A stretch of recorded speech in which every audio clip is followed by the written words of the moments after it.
एक ऐसा व्यक्ति जो पुलिस में कांस्टेबल के तौर पर काम करता था, वहां से ऐसे हालात बने कि उसे डेजर्टर यानी एक तरह से भगौड़ा करार दे दिया गया। अब पुलिस इसे कभी भी गिरफ्तार कर सकती थी। वहीं दूसरी तरफ इसके मन में एक आशा थी और एक चाह थी आईएएस अफसर बनने की, यूपीएससी क्लियर करने की, जिसके लिए यह लगातार तैयारी कर रहा था। एक तरफ पुलिस इसे ढूंढ रही थी और दूसरी तरफ ये यूपीएससी की तैयारी में लीन था। दरअसल ये सारे हालात उस समय बने जब उदय नाम का ये कांस्टेबल पुलिस में काम करता था। एक व्यक्ति जो कि इनका सीनियर अधिकारी था और इंस्पेक्टर के पद पर कार्यरत था, वो इससे चिढ़ने लगा और चिढ़न इस कदर बढ़ी कि उदय के लिए पुलिस में काम करना मुश्किल हो गया। पर एक दिन फाइनली ऐसा आया कि उसकी मेहनत रंग लाई और जो चिढ़ने वाला इंस्पेक्टर था, जो ऑफिसर था, उसके पैरों तले जमीन निकल गई, क्योंकि उदय यूपीएससी क्वालिफाई कर चुका था। इस केस के बारे में बात करेंगे, पर सबसे पहले आपसे अपील कि आप लाखों की संख्या में हमारे वीडियोस को देख रहे हैं पर चैनल सब्सक्राइब नहीं कर रहे, इसलिए अगर YouTube पर देख रहे हैं तो फौरन चैनल को सब्सक्राइब कीजिए, बेल नोटिफिकेशन ऑन कीजिए। अगर Facebook पर देख रहे हैं तो पेज को लाइक कीजिए, कमेंट कीजिए और शेयर कीजिए। मैं जानता हूं ये वीडियो आप आखिर तक देखेंगे क्योंकि ये केस है ही इतना दिलचस्प।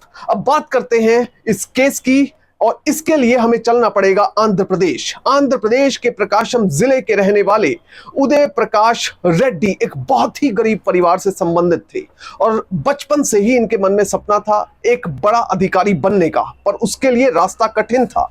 परिवार वाले कहते थे कि पहले छोटी नौकरी पाओ और फिर बड़ी की तरफ देखना, क्योंकि परिवार में सबसे पहली डिमांड तो पैसा थी और छोटी नौकरी पाना काफी आसान था। और फिर साल 2013 में इनकी कांस्टेबल के पद पर नियुक्ति हो गई आंध्र प्रदेश पुलिस में। अब पुलिस की ड्यूटी आप भी जानते हैं कि कितनी मुश्किल होती है। सुबह से लेकर शाम रात आपको हर समय तैयार रहना पड़ता है अपनी ड्यूटी के लिए। आप ड्यूटी पर हैं, आप ऑफ ड्यूटी हैं, हर समय आपको किसी भी समय कॉल आ सकती है।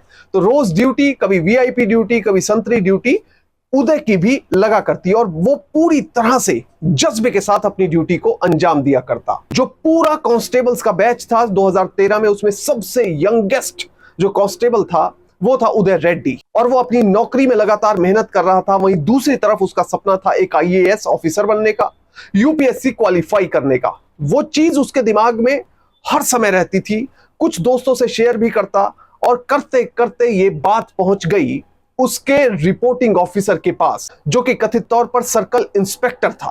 और उसके बाद उदय के आरोप के मुताबिक सर्कल इंस्पेक्टर उससे चिढ़ने लगा और उसे समय समय पर टारगेट करने लगा। जैसे ना तो उसे छुट्टी समय पर मिलने देता, जब भी कहीं पेपर देने जाना होता तो छुट्टी वाले दिन, जिस दिन पेपर देना होता, उसी दिन उसकी ड्यूटी कहीं और लगा दी जाती।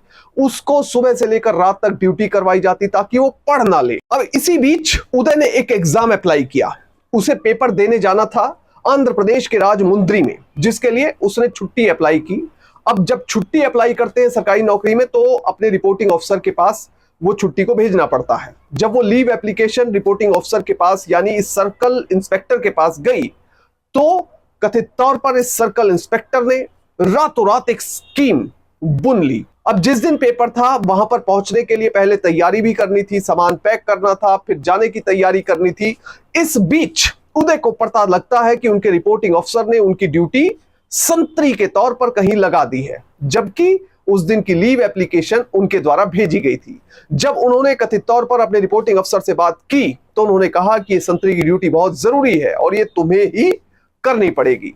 अब ये बात सुनकर उदय को ये तो समझ आ गया था कि मेरे रिपोर्टिंग अफसर नहीं चाहते कि मैं ये पेपर देने जाऊं, और फाइनली हुआ भी ये कि उदय रेड्डी अपना पेपर देने नहीं जा सके और वो पेपर जिसके लिए उन्होंने दिन रात जाग कर मेहनत की थी वो फाइनली नहीं दे पाए। और उदय इतना ज्यादा डिस्करेज हो गए, इतने ज्यादा होपलेस हो गए कि उन्हें समझ नहीं आ रहा था कि अब क्या किया जाए। अब उन्होंने एक रास्ता निकाला। इस पूरे मामले को लेकर उन्होंने अपना एक शिकायत पत्र तैयार किया और वो पत्र भेज दिया bureau of police research and development को और साथ में एमएचए यानी मिनिस्ट्री ऑफ होम अफेयर्स को। उदय को उम्मीद थी कि अगर मैं मंत्रालय में सीधे पत्र भेज दूंगा तो शायद मुझे कुछ राहत मिल सकती है, सीधे ऊपर से ऑफिसर कोई ना कोई एक्शन लेंगे। पर दूसरी ओर जो हो रहा था वो बड़ा ही खतरनाक था।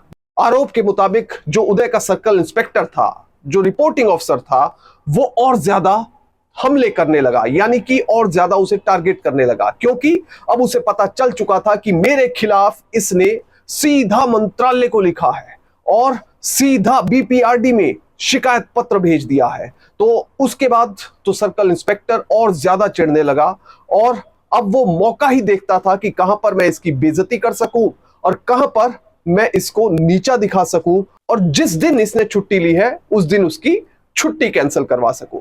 अब फिर आया 10 अगस्त 2018 का दिन। अब राज्य के पुलिस मैनुअल के मुताबिक हर शुक्रवार को वहां पर एक ड्रिल होती है सभी पुलिस वालों की, तो इसी ड्रिल में सभी को हिस्सा लेना पड़ता है। अब 10 अगस्त के दिन उदय भी इस ड्रिल में पहुंचे, पर इस बार वो थोड़ा लेट हो गए। अब जब लेट वो वहां पर पहुंचे तो सबसे पहले रिपोर्टिंग ऑफिसर के पास पहुंचे और उन्हें सॉरी फील किया कि सर आज मैं लेट आया हूं ड्रिल में। अब यही मौका था जो कथित तौर पर उनके रिपोर्टिंग ऑफिसर को मिला उनका मजाक उड़ाने के लिए। अब जैसे ही उदय ने यह बात कही तो उनके रिपोर्टिंग ऑफिसर ने आरोप के मुताबिक यह कहा कि ये देखिए, ये आईएएस और आईपीएस अफसर बनना चाहते हैं और ड्रिल में भी समय पर आ नहीं सकते। अब वहां पर तकरीबन 60 कांस्टेबल उदय के साथ ही खड़े थे, कुछ अफसर खड़े थे, उन्हीं के सामने उसे काफी जलील किया गया और उसके बारे में बार बार अपशब्द कहे गए। इस बीच उदय ने कहा कि सर मैं ड्रिल में पार्टिसिपेट करना चाहता हूं, आप मुझे परमिट कर दीजिए। पर परमिट करना तो दूर, उसका लगातार मजाक उड़ता रहा और उसे यह कहा गया कि तुम सपनों की दुनिया में मत जियो, तुम एक कांस्टेबल हो और कांस्टेबल के काम को अच्छे से करो, बस यही तुम्हारा जीवन है। अब जब उदय की इतने लोगों के सामने इंसल्ट हो गई तो उसे इतना बुरा लगा कि उसने नौकरी छोड़ने का मन बना लिया। उसने सोचा कि मुझे क्यों रोज जलील होना है, मुझे यूपीएससी की तैयारी करनी है, इसके लिए एक तो मुझे पढ़ने का समय मिल जाएगा और किसी ना किसी तरह से जो डिस्करेजिंग और मुझे डीमोटिवेट करने वाला एनवायरनमेंट पैदा करने की कोशिश मेरा ऑफिसर कर रहा है उससे छुटकारा मिल जाएगा। अब वो अपना इस्तीफा लिखता है और सीधा अपने रिपोर्टिंग अफसर, जो कि कथित तौर पर उनसे चिढ़ता था, उसके पास पहुंच जाता है। अब उदय उनको कहता है कि सर मैं नौकरी से रिजाइन कर रहा हूं। अब जैसे ही ये बात इंस्पेक्टर को पता चलती है वो कहता है कि क्या तुम मुझे डराने की कोशिश कर रहे हो, और ये कहकर उदय का इस्तीफा फाड़ कर फेंक देता है और साथ में कहता है कि जाओ अपना काम अच्छे से करो। जबकि उसको अच्छे से पता था कि उदय अगर नौकरी छोड़ देगा और अच्छे से पढ़ाई कर लेगा तो वो एक दिन आईएएस अफसर जरूर बन जाएगा। शायद ये जेलस हो सकती है उसके मन में उदय के आरोप के मुताबिक। अब यहां पर एक तरफ उदय आईएएस का एग्जाम देने का अपना इरादा और मजबूत कर चुका था, वहीं उसका जो रेजिग्नेशन लेटर है वो एक्सेप्ट नहीं किया गया था। उसके पास ऑप्शन ये बचा था कि अब किसी भी तरह से छुट्टी अप्लाई की जाए और छुट्टी ले ली जाए। उदय का जो रिपोर्टिंग अफसर था वो छुट्टी दे नहीं रहा था, इसलिए उसने पास के थाने में जाकर छुट्टी अप्लाई की और किसी तरह से छुट्टी सैंक्शन करवा ली। अब उदय पहुंच जाता है अपने घर और वहां से सामान उठाकर सीधा पहुंच जाता है कोचिंग सेंटर के पास और कोचिंग सेंटर में कोचिंग करता है काफी समय, घर में सेल्फ स्टडी करता है और लगातार मेहनत करते करते 2018 से अब साल 2019 आ चुका था और रिजाइन किए हुए भी एक साल बीत चुका था। अब एक साल बीतने के बाद अचानक से उदय के घर में एक नोटिस आता है। उसमें लिखा हुआ था कि आप डेजर्टर हैं, यानी नौकरी से भगोड़े हैं और आपके ऊपर एक्शन लिया जाएगा, इसलिए जल्द से जल्द पुलिस डिपार्टमेंट में अपने अधिकारी के सामने पेश हो।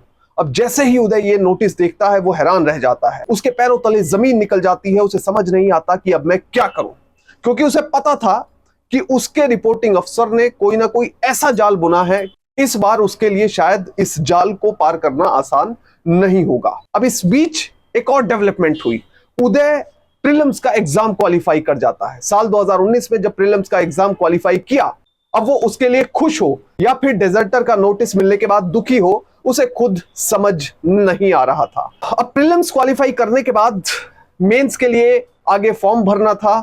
उसमें जो सर्विंग डिपार्टमेंट होता है, जिस डिपार्टमेंट में आप काम कर रहे होते हैं, वहां से आपको एक एनओसी लाकर ऑनलाइन ही अपलोड करनी होती है। अब उदय को एनओसी तो क्या मिलनी थी, उसको तो डेजर्टर का नोटिस मिला हुआ था डिपार्टमेंट से। अब इसके लिए उसने सोचा कि मुझे अपने डिपार्टमेंट में तो जाना ही पड़ेगा। उदय पहुंच जाते हैं अपने डिपार्टमेंट में यूनिट ऑफिसर के पास, जो कि सुपरिटेंडेंट ऑफ पुलिस रैंक के ऑफिसर हैं। उदय के मुताबिक उन्होंने आईपीएस अधिकारी सिद्धार्थ कौशल से मुलाकात की, जिन्होंने इस मामले को जल्द से जल्द हल करने का भरोसा दिया। मिनिस्ट्रियल स्टाफ को बुलाया और कहा कि इसका पॉसिबल सॉल्यूशन जो भी हो सकता है पॉजिटिव तरीके से निकाला जाए। और उसी दौरान पुलिस एडमिनिस्ट्रेटिव मैनुअल में एक प्रोविजन मिला, जिसके चलते उदय की जो पुरानी रेजिग्नेशन थी, जो 1 साल पुरानी रेजिग्नेशन थी, उसको एक्सेप्ट कर लिया गया। अब उदय मेंस का एग्जाम दे सकते थे। मेंस का एग्जाम देने के बाद साल 2019 में उदय परीक्षा को क्वालिफाई नहीं कर पाए और फिर से यूपीएससी की तैयारी में जुट गए। 2019 के बाद 2020, 21, 22, 23 ऐसे ही निकल गए, पर 2023 में जब उन्होंने एग्जाम दिया तो अपनी पूरी मेहनत, पूरी जान उसमें लगा दी और फिर फाइनली उन्होंने यूपीएससी में 780वां रैंक हासिल किया। अब उनकी कैटेगरी के मुताबिक उन्हें आईआरएस यानी इंडियन रेवेन्यू सर्विस का कैडर अलॉट होगा। उदय अपनी सफलता का क्रेडिट अपनी मेहनत और डिटर्मिनेशन को ही देते हैं। कुल मिलाकर इस पूरे केस से सीख ये मिलती है कि आपके जीवन में चाहे कितनी चुनौतियां आए, कई लोग नौकरी में आ रही रुकावटों से डर जाते हैं, कई और चैलेंजेस से डर जाते हैं, पर यह चीज देखिए कि उदय ने कैसे साबित किया कि उनका ऑफिसर ही उनके पीछे पड़ा हुआ था, पर अब वो यूपीएससी क्वालिफाई करके एक उस ओहदे तक, उस लेवल तक पहुंच चुके हैं कि अब शायद वो ऑफिसर भी उन्हें सैल्यूट करेगा। जय हिंद।